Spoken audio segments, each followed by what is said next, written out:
everyone, Joey here, aka Animus, and I've been gone for so long. This year has been so slow. I am in the midst of my A-levels, and as such, I just really wanted to get a little video out. I really felt like making one, so I think today I'm just gonna do a quick, casual, unscripted review of an album that is very important and special to me, which turned 10 years old just recently. I am talking about Jamie XX's debut album, In Colour, and I've just realised it's also a pretty rainbow, so yeah, happy Pride Month! Yay! It's gay. Honestly, any excuse to talk about this absolutely wonderful future garage modern classic, because it has absolutely aged like a fine wine, not only over the course of these 10 years of electronic music cultural history, but also in terms of my personal listening. Seems to just have that little bit stronger emotional resonance every single time I listen to it, which is just what an absolutely wonderful thing to experience with an album. Just in case you don't know who this dude is, he started out as a member of the XX, a very kind of atmospheric indie rock group of the mid to late 2000s, and then split off and began doing his own thing, which very quickly brings us to here. I think I probably first checked this thing out around 2019, 2020 I want to say. And as I said, this might not be an album which immediately grabs you and it's just oh my god, this is the coolest thing I've ever heard.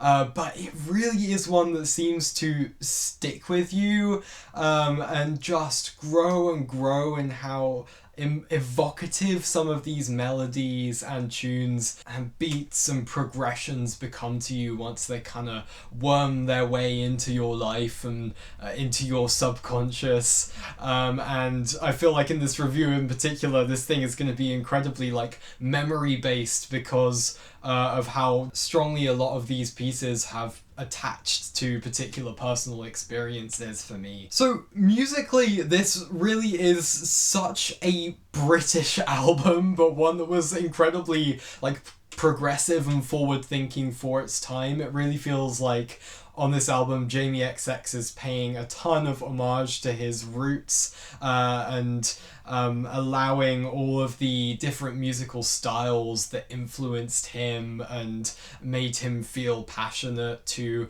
come out through his own personal lens, his own personal style. It's all of these progressions and different branches of British electronic music in the 1990s and 2000s are kind of melted down into some kind of shiny chrome metal and then formed into gorgeous new shapes, if that's an analogy you want to go with. Yes, future garage in particular is quite an apt label, but there's a whole range of dance floor bangers to incredible ethereal vocal cuts to straight up pop tunes and ambience on here, all packaged up in this neat vibrant 45 minutes with so little slack and so many incredible highlights. I have micro issues with this thing that fluctuate over time, but this is primarily very much gonna be a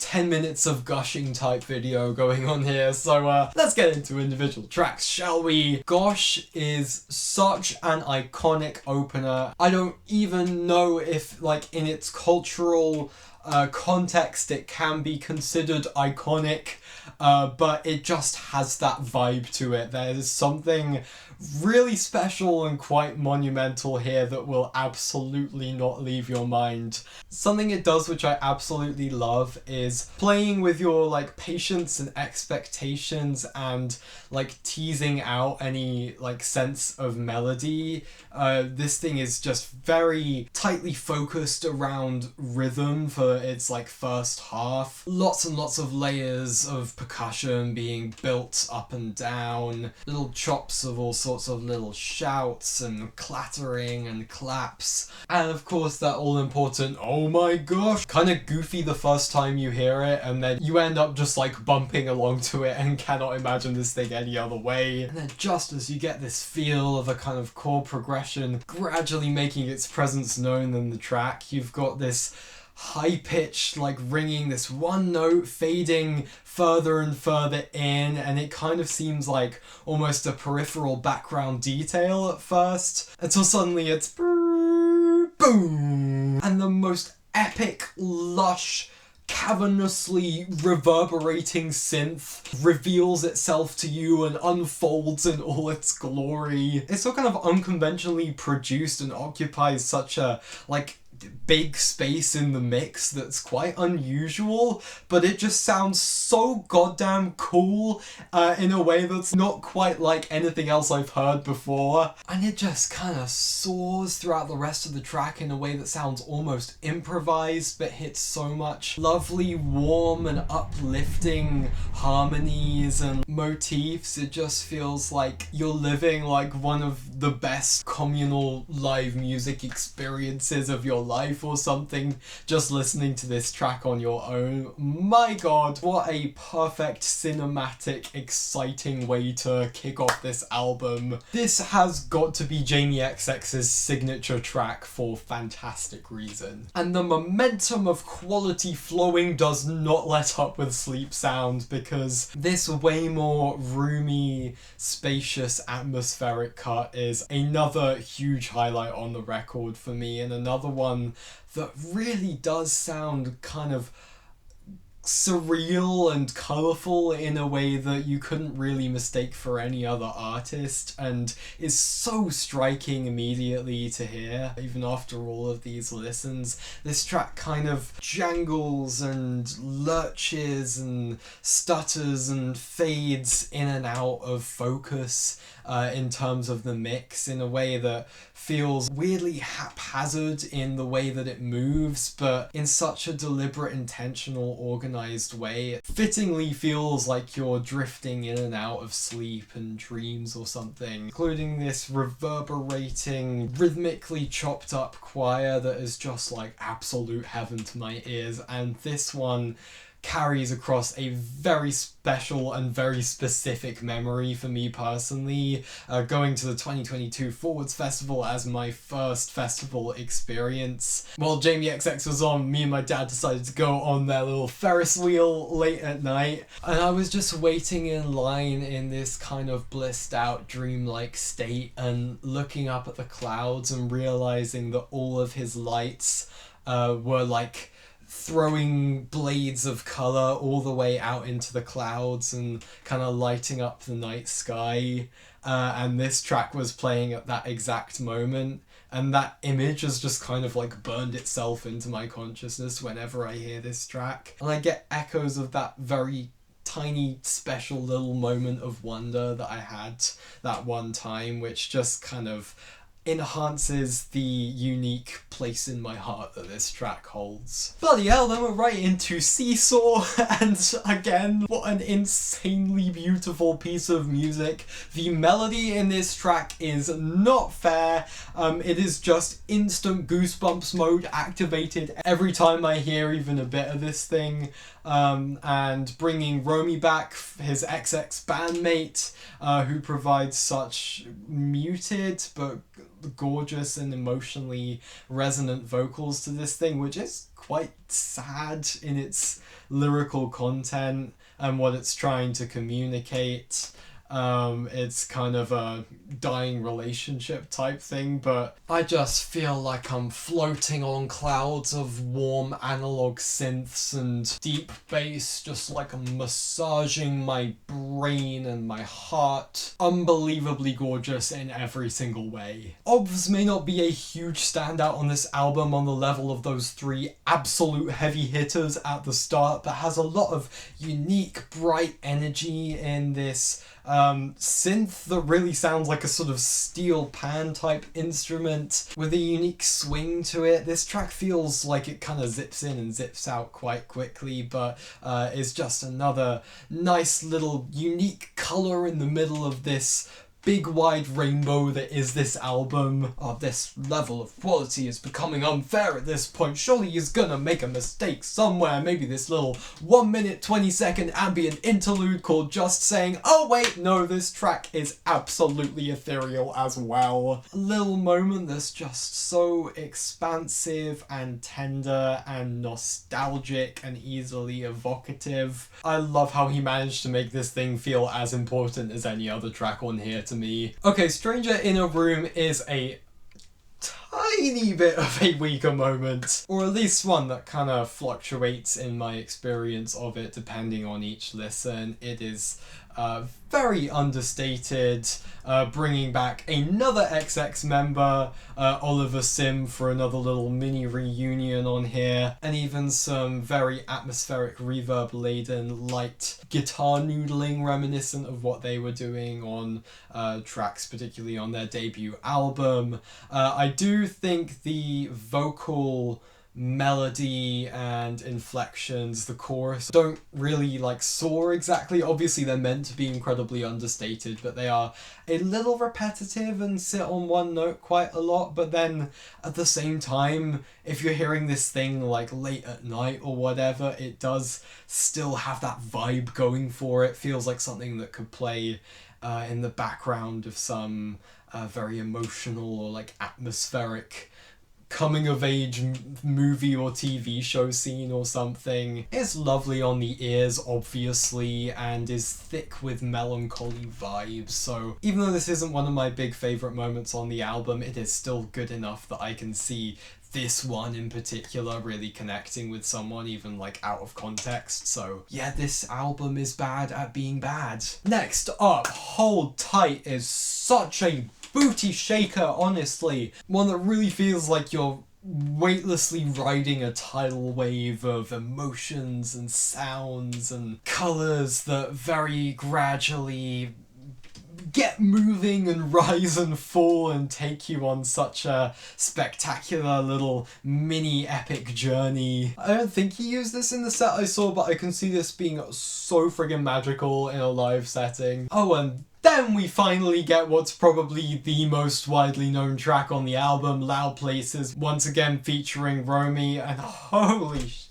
Again, it's meant to be kind of sad, but that's not necessarily what I'm feeling listening to it, even though I'm sure I could connect to it in that way if I was having some such experience. You just get wrapped up in these goosebump inducing swells of feeling once again. There's just such a sense of starry-eyed wonder in the way that this track sounds, and another vocal sample that is just so expertly at home in this track and sticks with you like that. I don't even want to keep putting words to it. This is just emotional sonic lightning in a bottle. Okay, let's talk about I Know There's Gonna Be Good Times.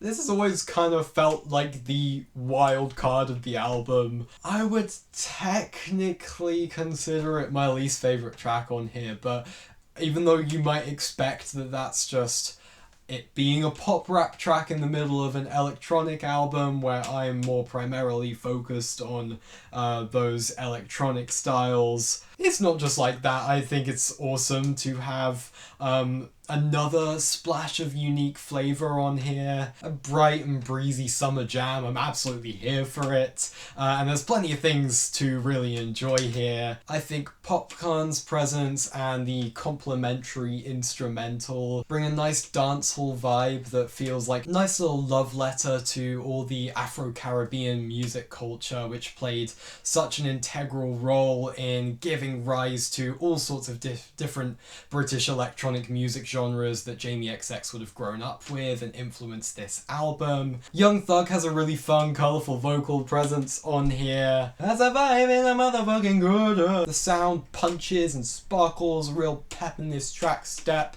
I just can't shake a bit of a feeling of this track kinda sticking out in the context of the record, considering some of its execution. It absolutely sounds like it exists in the same musical universe as the rest of the record, particularly because of the reasons I've just mentioned. It's just Some of the bars on here kind of make it stick out to me for the wrong reason. She gone squish it like squish, are you for real? It's probably a bit of a me problem. I might just like not vibe with Young Thug's vibe. If I were to listen to more of his music. Even though, like I said, I think his vocal presence is a mood on this track. Mostly fun track in a vacuum, some weird decisions going on here. Overall kind of flies in and out of the album like a weird thing that like just happened. Even though it's not exactly aesthetically jarring or anything, I don't really know. I just go back and forth with this one a little bit. Still a solid track, just often the slightly weakest moment in the overall experience for me personally. The rest is noise, basically makes me feel exactly the same way I described on Hold Tight, except this time polyrhythms, groovier bass, and lovely sparkles of piano, chef's kiss all around, and finally our closer, Girl, ends this album on not any kind of huge bang, just a kind of blissed out, mellowing, gradual settling down. It moves in these lumbering triplets that are really satisfying and infectious. The little falsetto vocal sample that drifts around the mix is incredibly catchy, as always, and the moment that another choir just bursts out into glorious song is just heavenly. Spacey is the word that really comes to mind whenever I listen to this one. And yeah, that is In Colour. Bloody hell, what an album! It's not perfect, there's those little tiny rough bits around the edges in like two little places, but the more I listen to it and the more I talk about it, the more I convince myself that this album just absolutely rules. It just feels like such a special moment of electronic music, evoking and paying respect to so much of its past, but injecting it with this vivid, vibrant, modern and future-facing energy that you still feel in 2025. It was one of a few different albums around that sort of time which felt like it was envisioning a possible future for the genre, and I guess you could argue some of that came into being maybe with some of the future bass genre, or I guess some of what someone like Fred again is doing, not quite as well. But really it just stands on its own as just a gorgeous monument of that particular point in time,